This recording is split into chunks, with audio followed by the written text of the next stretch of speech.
அனைவருக்கும் வணக்கம். தமிழ் மொழி வலைத்தளமூடாக இணைந்திருக்கிறோம். இன்று இலங்கையில் வெளியாகிய மிக முக்கியமான செய்திகளை மிகச் சுருக்கமாக பார்க்க போகிறோம். மாவீரர்களை நினைவு கூறுவதற்கு 100% முழு உரிமையும் தமிழ் மக்களுக்கு உள்ளது. ஆகவே இராணுவத்தின் வசமுள்ள துயிலுமில்லங்கள் அனைத்தையும் விடுவிக்குமாறு பாதுகாப்பு செயலாளருக்கு ஜனாதிபதி அனுரகுமார திசாநாயக்க அறிவுறுத்தியுள்ளார் என அமைச்சர் ராமலிங்கம் சந்திரசேகரன் தெரிவித்துள்ளார். கிளிநொச்சி மாவட்ட ஒருங்கிணைப்பு குழு கூட்டம் கடற்தொழில் நீரியல் மற்றும் கடல் வளங்கள் அமைச்சரும் ஒருங்கிணைப்பு குழு தலைவருமான சந்திரசேகர், வடக்கு மாகாண ஆளுநரும் இணைத்தலைவருமான வேதநாயகன் ஆகியோரின் பங்கேற்புடன் மாவட்ட செயலக திறன் விருத்தி மண்டபத்தில் இடம்பெற்றது. இதன்போது 2026 ஆண்டுக்கான வரவு செலவு திட்டம், இந்திய மீனவர்களின் பிரச்சினை மற்றும் தமிழ் மக்களின் காணி விடுவிப்பு உள்ளிட்டவை தொடர்பில் ஊடகங்களுக்கு அமைச்சர் கருத்து தெரிவித்துள்ளார். தற்போதைய அரசாங்கமானது தமிழ் மக்களின் பல காணிகளை விடுவித்து வரும் நிலையில் துயிலுமில்லங்களில் நிலை கொண்டுள்ள இராணுவத்தினரையும் முற்றுமுழுதாக அந்த பகுதியில் இருந்து விடுவித்து மக்களை அவர்களின் உறவுகளுக்கு அஞ்சலி செலுத்துவதற்காக முழு உரிமையையும் வழங்கும் வகையில் ஜனாதிபதி அனுரகுமார திசாநாயக்க பாதுகாப்பு செயலாளருக்கு இராணுவ ஆக்கிரமிப்பில் உள்ள மாவீரர் துயிலுமில்ல காணிகளை விடுவிப்பதற்கான நடவடிக்கைகளை மேற்கொள்ளுமாறு உத்தரவிட்டுள்ளார். இதற்கமைவாக மிக விரைவாக இராணுவம் நிலை கொண்டுள்ள துயிலுமில்ல காணிகளை விட்டு வெளியேறுவதாக கடற்தொழில் அமைச்சர் ராமலிங்கம் சந்திரசேகரன் தெரிவித்துள்ளார். மேல் சப்ரகோம, மத்திய வடமேல் மற்றும் வடக்கு மாகாணங்களிலும் காலி மற்றும் மாத்தறை மாவட்டங்களிலும் அவ்வப்போது மழை அல்லது இடியுடன் கூடிய மழை பெய்யக்கூடும் என வளிமண்டலவியல் திணைக்களம் எதிர்வு கூறியுள்ளது. இந்த பகுதிகளில் சில இடங்களில் 75 மில்லிமீட்டருக்கும் அதிகமான ஓரளவு பலத்த மழை பெய்யக்கூடும் என அந்த திணைக்களம் வெளியிட்டுள்ள வானிலை முன்னறிவிப்பில் குறிப்பிடப்பட்டுள்ளது.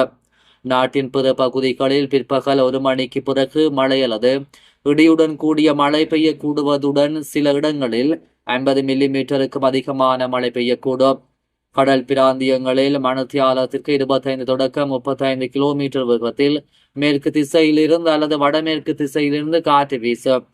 நீர்கொழும்பு தொடக்கம் காலி மாத்தறை ஊடாக அம்பாந்தோட்டை வரையான கரையோரத்திற்கு அப்பால் உள்ள கடல் பிராந்தியங்களில் மணித்தியாலத்திற்கு அப்பால் உள்ள கடல் பிராந்தியங்களில் மணித்தியாலத்திற்கு 50-55 கிலோமீட்டரிலும் கூடிய வேகத்தில் அடிக்கடி காற்று அதிகரித்து வீசக்கூடும். இவ்வாறான சந்தர்ப்பங்களில் இக்கடல் பிராந்தியங்கள் கொந்தளிப்பாக காணப்படும். நிதி சேகரிப்புக்காக யாழ்ப்பாணம் வந்த கும்பல் ஒன்று போலீசாரால் விரட்டி அடிக்கப்பட்ட சம்பவம் இன்றைய தினம் இடம்பெற்றுள்ளது. குறித்த குழுவில் உள்ளவர்கள் தங்களின் பிள்ளைகளுக்கு உடல் பாதிப்புகள் உள்ளதாகவும் அவற்றுக்கு சிகிச்சை செய்வதற்கு பாரிய அளவு நிதி தேவை என்றும் பொய்கூறி வெவ்வேறு மாவட்டங்களில் தொடர்ச்சியாக நிதி சேகரிப்பில் ஈடுபட்டு வந்ததாக தெரிவிக்கப்படுகிறது. அந்த வகையில் குறித்த கும்பல் இன்றைய தினம் யாழ்ப்பாணத்திற்கு வந்ததாக தெரிவிக்கப்படுகிறது. இது குறித்து போலீசாருக்கு கிடைக்கப்பெற்ற ரகசிய தகவலின் அடிப்படையில் குறித்த குழுவில் இருந்த மூவரையும் அழைத்து சென்ற யாழ்ப்பாண போலீசார் விசாரணைகளை மேற்கொண்டனர். அவர்கள் ஒவ்வொருவரும் முல்லைத்தீவு, கிளிநொச்சி மற்றும் வவுனியா ஆகிய மாவட்டங்களைச் சேர்ந்தவர்கள் என விசாரணைகளில் தெரிய வந்துள்ளது. இந்நிலையில் இனிமேல் இவ்வாறான சட்டவிரோத நிதி சேகரிப்பில் ஈடுபடக்கூடாது என கடுமையாக எச்சரித்த பின்னர் போலீசார் அவர்களை விடுவித்ததாக தெரிவிக்கப்படுகிறது. பூநகரி சங்குப்பிட்டி பாலத்திற்கு அருகில் பெண் ஒருவர் சடலமாக மீட்கப்பட்ட சம்பவத்துடன் கைது செய்யப்பட்ட பிரதான சந்தேக நபர் தவில் வித்துவான் அல்ல என இலங்கை செய்தியாளர் இளைஞர் பேரவை தெரிவித்துள்ளது. குப்பளான் பகுதியைச் சேர்ந்த தவில் வித்துவானை கிளிநொச்சி மாவட்ட குற்றத்தடுப்பு பிரிவினர் கைது செய்துள்ளனர் என ஊடகங்கள் மற்றும் சமூக வலைதளங்களில் செய்தி வெளியாகியிருந்தது. இது தொடர்பில் இலங்கை செய்தியாளர் இளைஞர் பேரவை வெளியிட்டுள்ள அறிக்கையில் அதனை மறுத்துள்ளது. குறித்த நபர் ஏற்கனவே பல திருட்டு சம்பவங்கள் மற்றும் குற்றச் செயல்களுடன் தொடர்புபட்டு பல வருடங்களாக தலைமறைவாக வாழ்ந்து வந்தவர். முதலில் அவர் ஒரு தவில் வித்துவான் அல்ல என்பதை அறிய தருகிறோம். எனவே அவர் தொடர்பான செய்திகளை வெளியிடுகையில் தவில் வித்துவான் என்பதை குறிப்பிடுவதை தவிர்க்க வேண்டும் என தாழ்மையாக வேண்டுகோள் விடுக்கிறோம் என்றுள்ளது. கனடாவின் ஒட்டாவா புறநகர் பகுதியில் 2024 ஆண்டு இலங்கையைச் சேர்ந்த தாயும் அவரது 4 குழந்தைகளும் உட்பட 6 பேரை கொன்று தந்தைக்கு காயம் ஏற்படுத்திய வழக்கில் கைது செய்யப்பட்ட இலங்கை மாணவர் 6 கொலை குற்றச்சாட்டுகளை ஏற்றுக்கொண்டார். இந்த சம்பவம் தொடர்பான வழக்கில் இந்த கொடூரமான படுகொலையை செய்த சம்பவத்தின் போது குடும்பத்துடன் வசித்து வந்த சர்வதேச மாணவரான பெப்ரியோடி ஷொய்ஷா ஒட்டாவா நீதிமன்றத்தில் குற்றத்தை ஒப்புக்கொண்டுள்ளார். அவர் குற்றத்தை ஒப்புக்கொண்ட கொலை குற்றச்சாட்டுகளின் விவரங்கள் 4 முதல் தர கொலைகள் குற்றச்சாட்டுகள், 2 இரண்டாம் தர கொலை குற்றச்சாட்டுகள், 1 கொலை முயற்சி குற்றச்சாட்டு. படுகொலை செய்யப்பட்ட 6 பேரும் இலங்கை நாட்டவர்களாவர். சம்பவத்தில் படுகாயமடைந்த குழந்தைகளின் தந்தையும் கணவருமான தனுஷ்க விக்ரமசிங்க உயிர் பிழைத்துள்ளார். இந்த கொலைகள் ஒட்டாவாவின் புறநகர் பகுதியான பார்வேவனில் உள்ள குடும்பத்தின் வாடகை டவுன் ஹவுஸில் நடந்தன. குற்றத்தை ஒப்புக்கொண்டதை தொடர்ந்து பெப்சியோடி சொய்ஷாவுக்கு கொலை குற்றங்களுக்காக 25 ஆண்டுகள் பரோல் இல்லாமல் ஆயுள் தண்டனையும் கொலை முயற்சி குற்றச்சாட்டுக்கு அதனுடன் சேர்த்து தண்டனையும் விதிக்கப்பட்டது. இலங்கையின் 80வது வரவு செலவு திட்டத்தை நிதியமைச்சரும் ஜனாதிபதியுமான அன்றகுமார திசாநாயக்க இன்று பிற்பகல் பாராளுமன்றத்தில் சமர்ப்பித்து விசேட உரையாற்றி வருகிறார். இந்நிலையில் நாடாளுமன்றத்திலும் அதனை சூழ உள்ள பகுதிகளிலும் சிறப்பு பாதுகாப்பு ஏற்பாடுகள் மேற்கொள்வதற்கு நடவடிக்கை மேற்கொள்ளப்பட்டுள்ளது.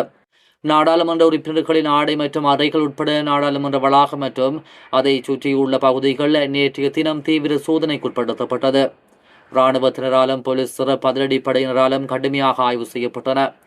நாடாளுமன்ற காட்சியகம் இன்று சிறப்பு விருந்தினர்களுக்கு மட்டுமே அனுமதிக்கப்படும் என அறிவிக்கப்பட்டுள்ளது.